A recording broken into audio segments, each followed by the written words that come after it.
Reed was a funny, outgoing, energetic kid. Right up, Reed, right up.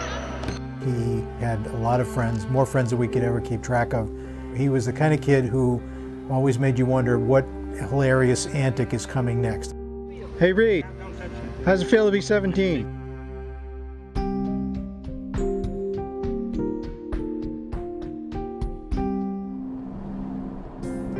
Reed got his license when he was 16 and a half. My attitude at the time was that I had trained him in all the things that you need to do with a teen driver. I made the assumption that since he had taken driver's ed and he had passed the written test and the road test, that surely the state legislators and the driving school people and the police had gotten together and figured out that if he did all those steps, he would be a safe driver. It was a Friday night. I was on a business trip. My wife was home in the neighborhood. Reed was home in the early evening with his sister. Reed sent me a text message around 9:30 saying that he was going to a friend's house, and the trip to the friend's house ended up being a trip in the opposite direction with two girls from our neighborhood, a joyride. So there's a long 2-mile straightaway that ends up in a 90-degree curve to the right. He went too far straight into the curve, realized he was out of position, jammed the wheel to the right to get back into lane the way an inexperienced driver would, and ended up doing two 360-degree spins on the highway. His car hit the butt end of a guardrail right in the middle of the driver's side door, which crushed the left side of his chest, and he went into immediate cardiac arrest and was pronounced dead 5 hours later. I got back to the hospital, back to Hartford, about 3 hours after he was declared dead. Here are the key lessons for parents of teen drivers.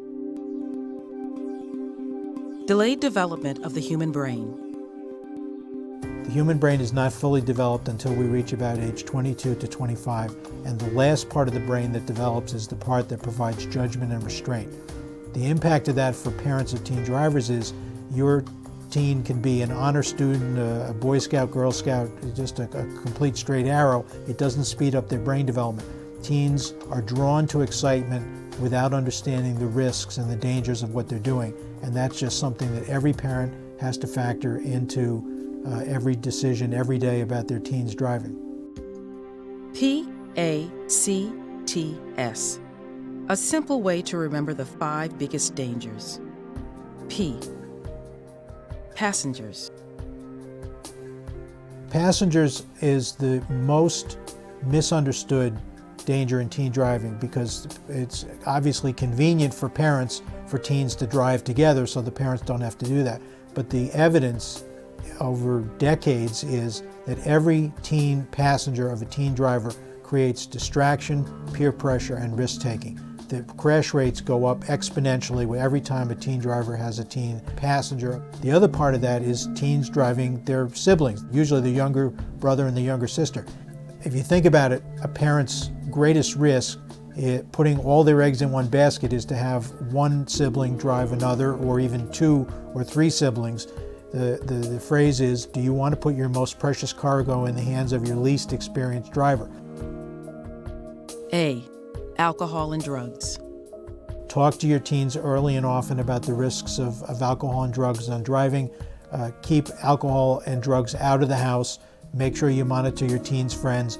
And for emergency situations, have a code word where if your teen says that code word, that means I'm a passenger of a drunk driver, or I'm in a situation with a drunk driver and I need you to come help me right now. C. Curfews and the most dangerous times.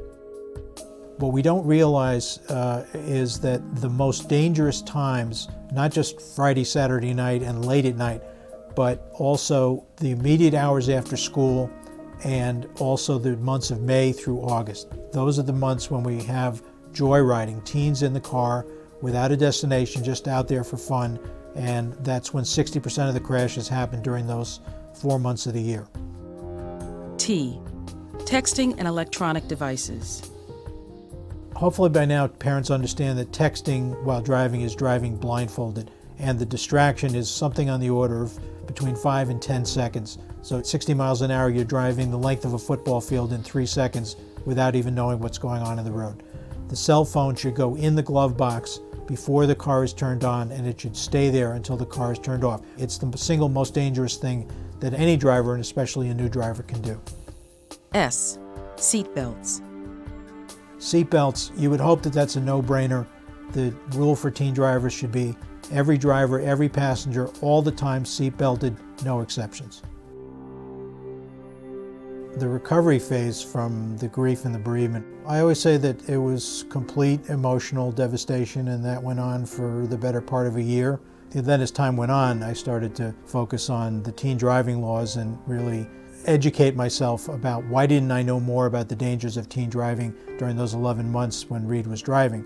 And I came to realize that I didn't, and what I concluded was that most of the literature that's available to parents really does not describe why teen driving is so dangerous, and maybe most important, what parents can do on a day-by-day basis before their teens get behind the wheel to prevent these very predictable, most dangerous situations from happening in the first place. So that sort of became my focus, is educating parents not how to drive a car, but what they can do to prevent these dangerous situations from happening in the first place.